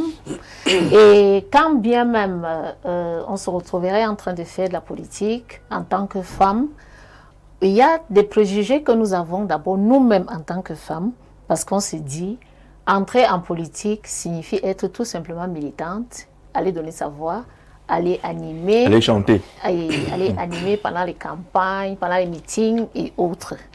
Donc voilà. À côté de cela, il y a certainement aussi cette haine entre les femmes, cette jalousie parfois qui n'a pas de raison fondamentale, mais tout simplement parce que vous êtes une femme, l'autre femme ne vous accepte pas. Mais il faut savoir faire avec, parce que je ne vous démentirai pas là-dessus.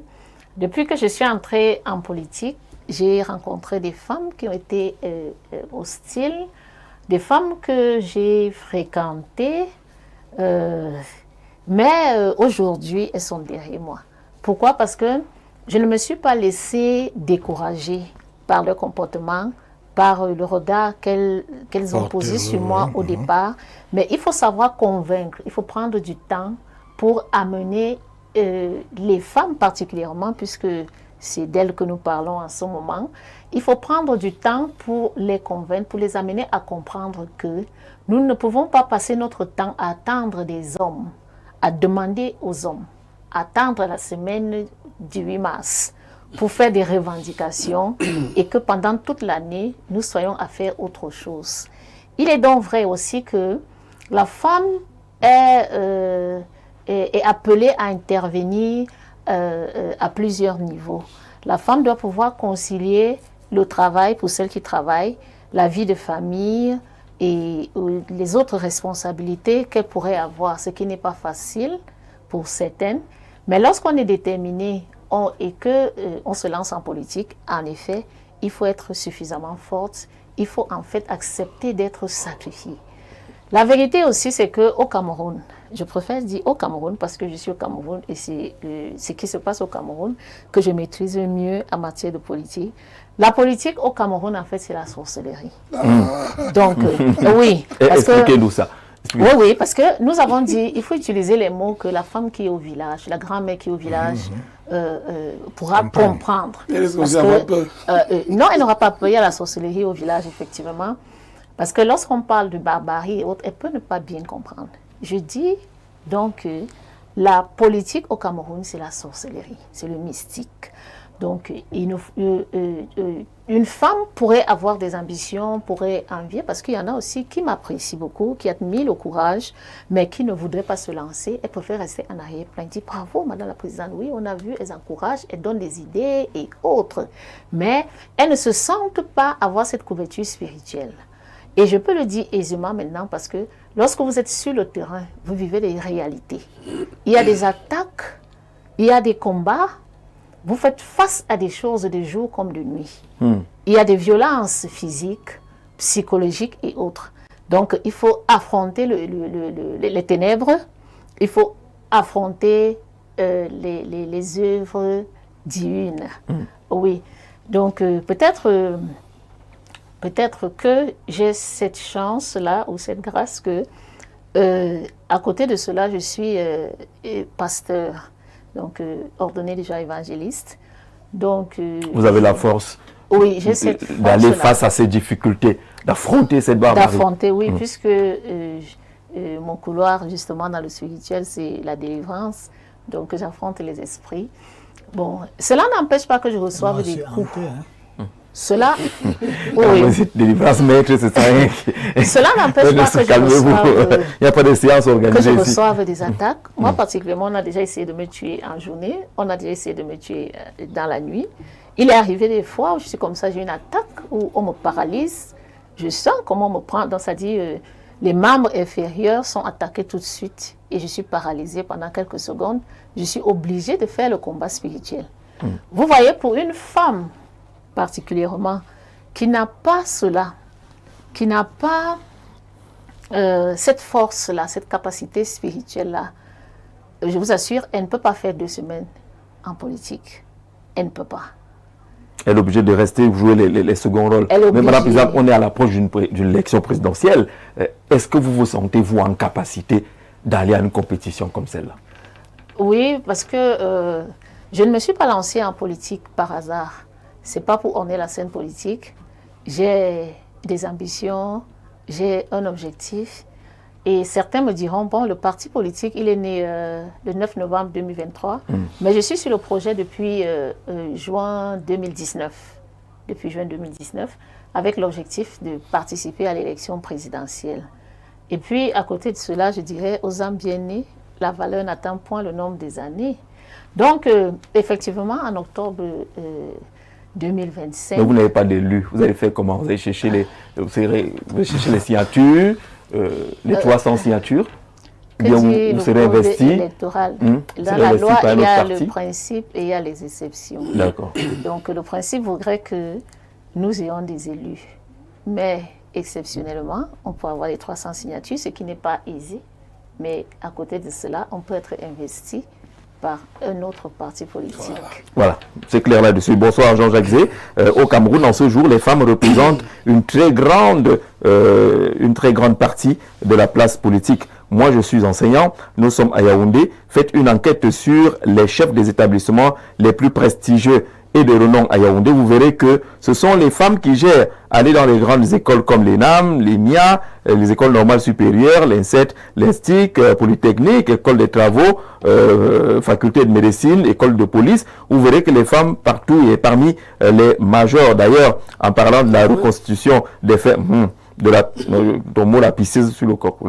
Il faut chercher un autre mot. Il y avait un mot plus intelligent tout à l'heure qu'on nous a proposé une expression. C'est une femme qui est commissaire et qui a mené l'enquête de ce côté. La femme a largement le potentiel de tout gérer dans cette république. Minette Liban Liliken a déjà géré combien de hautes fonctions dans cette république? Jean-Bruno Afané Oyen qui dit que les femmes sont capables. Bonsoir Jean-Jacques. Au Cameroun, certains partis politiques respectent beaucoup le genre. Je prends par exemple le PCRN qui a 5 députés dont 2 femmes. Comprenez aussi que la politique était violente. Les femmes ont fui.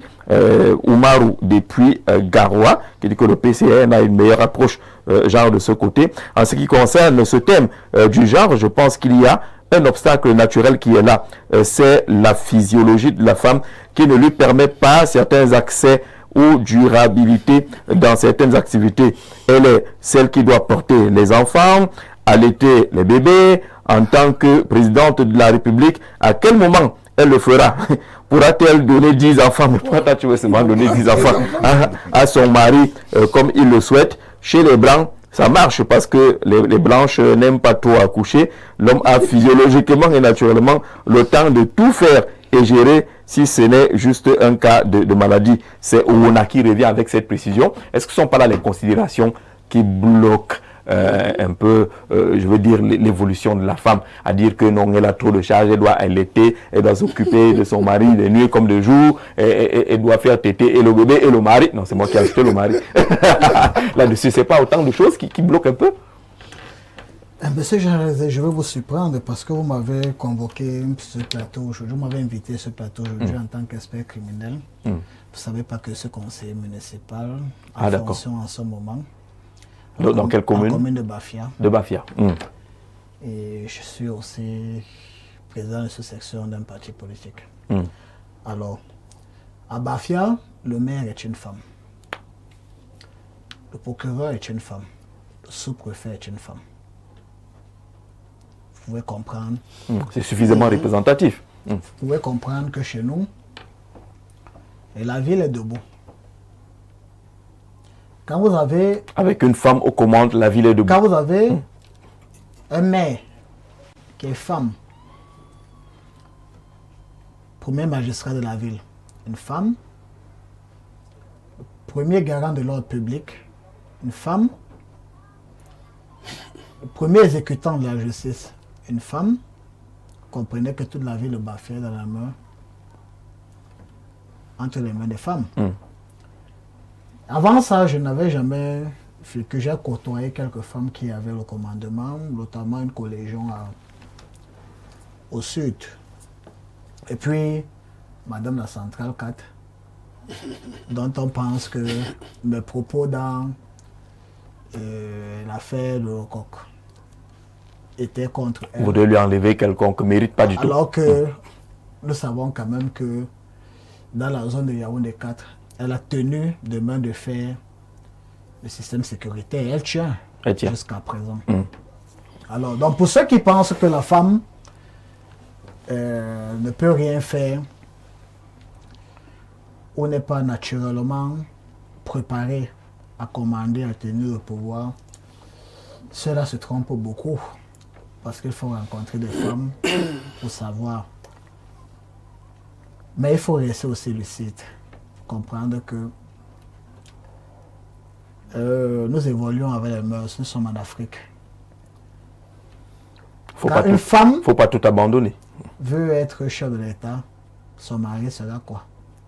Nous les Bantous, nous savons. Premier homme, non. Parce que les hommes premières dames. Conventionnelle. Alors, lorsqu'on va dire que la première dame en visite dans un État voisin, accompagnée de son époux, dont le gars est là. Bien sûr. Il est derrière. Il est derrière. Oui. Vous comprenez un peu? Il ne marche pas sur le tapis rouge. Il ne marche pas sur le tapis rouge. Ce n'est pas pour lui. Il est à côté. Voilà. Je vais vous faire une analyse simple. 3 situations. Religieuses, comme elle-même elle a dit. Dieu dit à la femme, tes besoins se reposeront sur ton homme. Là, c'est biblique. Morphologiquement, c'est un coup de feu, comment là, qu'une femme au pouvoir, il y a une tentative de coup d'État. Seulement le coup de fusil là va faire qu'elle... Donc je pense que le commissaire numéro 4, si on tire là, elle va fuir. Elle est différente. Le commandant de compagnie de fou. Le commandant de compagnie de fou, c'est une dame. Est-ce qu'elle va fuir? On connaît, oui, c'est des femmes d'armes. Je vous dis, une femme d'armes n'est pas une femme politique. Une femme politique n'est pas une femme d'armes. C'est une femme qui a porté des armes. Mais elle vous a dit qu'il faut être préparé. Alors maintenant, je vais arriver. Je vais arriver. Vous savez, le pouvoir, le commandement, il est spirituel. Hein. L'autorité est spirituelle. Quel que soit ce qu'on a beau nous raconter là, que tel a trempé, tel a fait, tel a sacrifié pour devenir ici, devenir grand, pour toute devenir autorité vient de Dieu. Toute autorité vient de Dieu. Nous allons faire les mêmes pratiques. Dieu n'a pas écarté les femmes. L'autre va me donner 5 litres de sang, un autre il va donner 15, il ne sera jamais ce que celui qui a donné 2 litres de sang.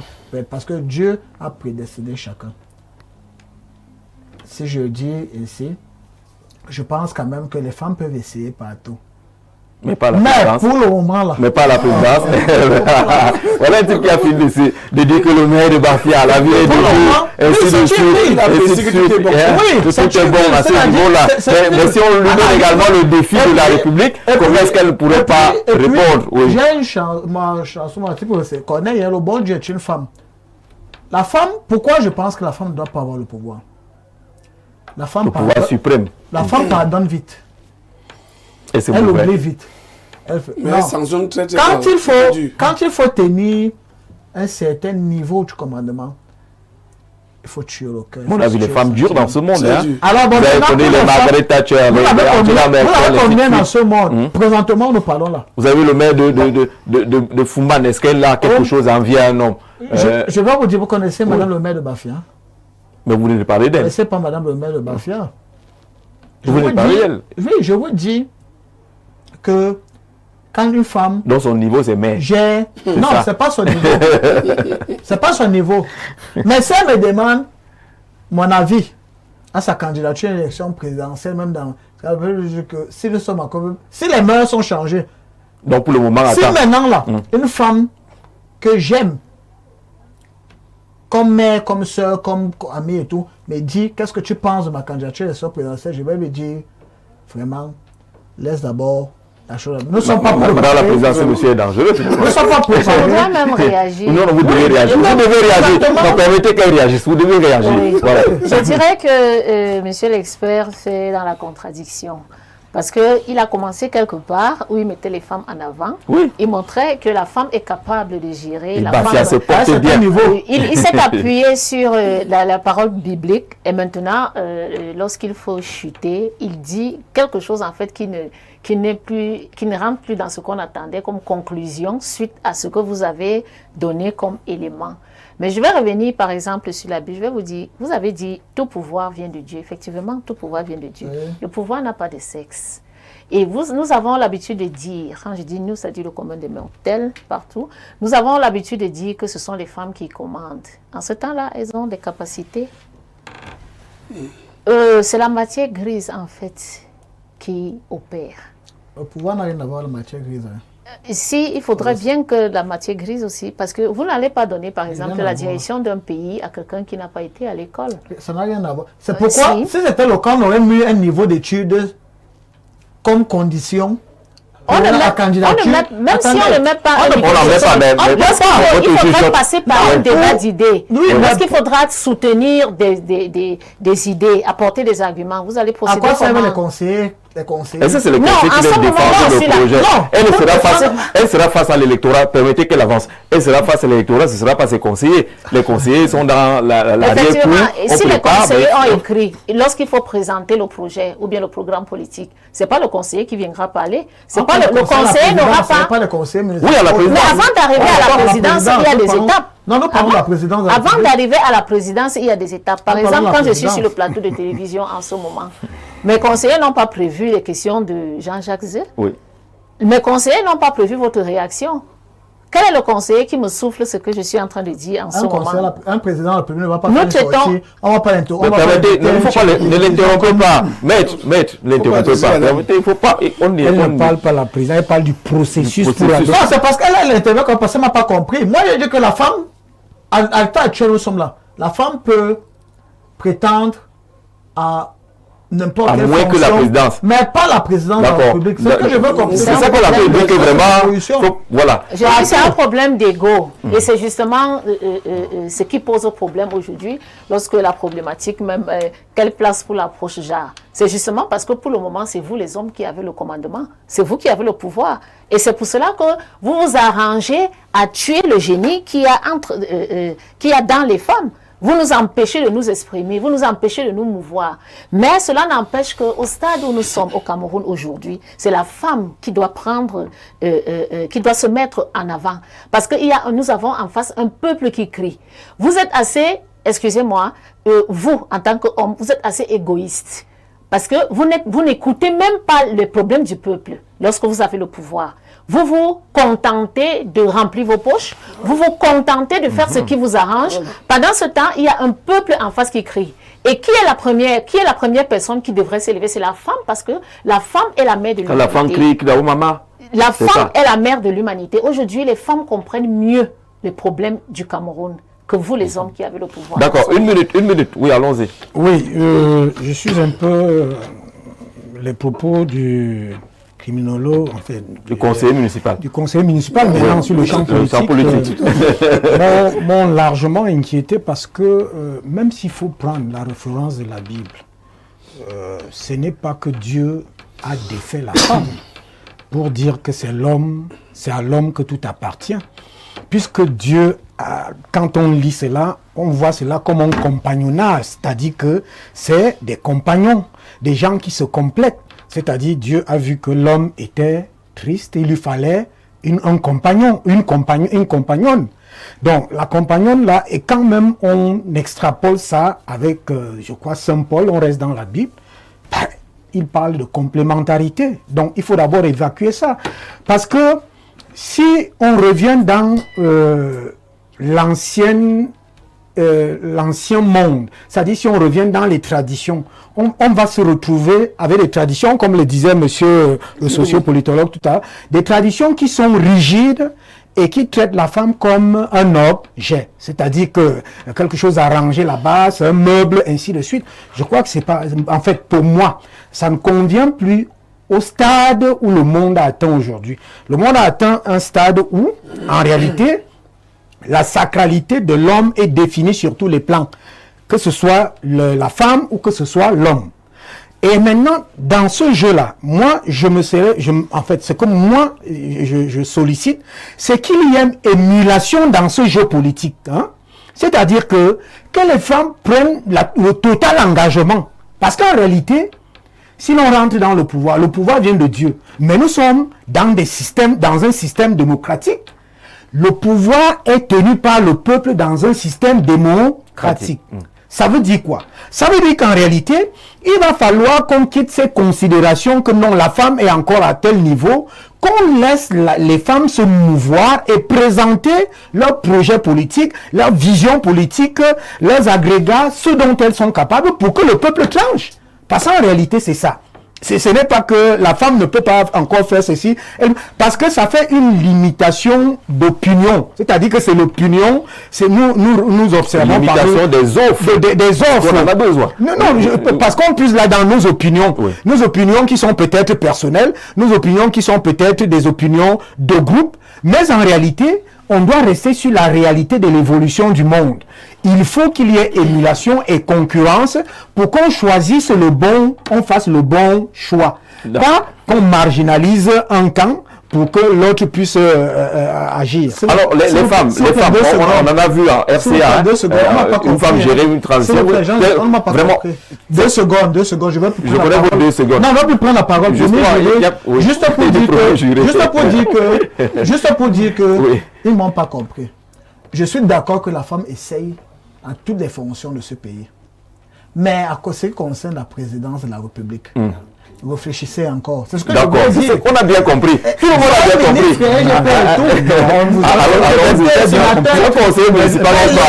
Madame le maire, nous attendons la voix. Le Cameroun a déjà eu 2 ans président de la République. Oui, mais jusque-là, il y a encore... Madame, prenez toutes les fonctions dont vous avez besoin, mais laissez d'abord le Raphaël, rapidement.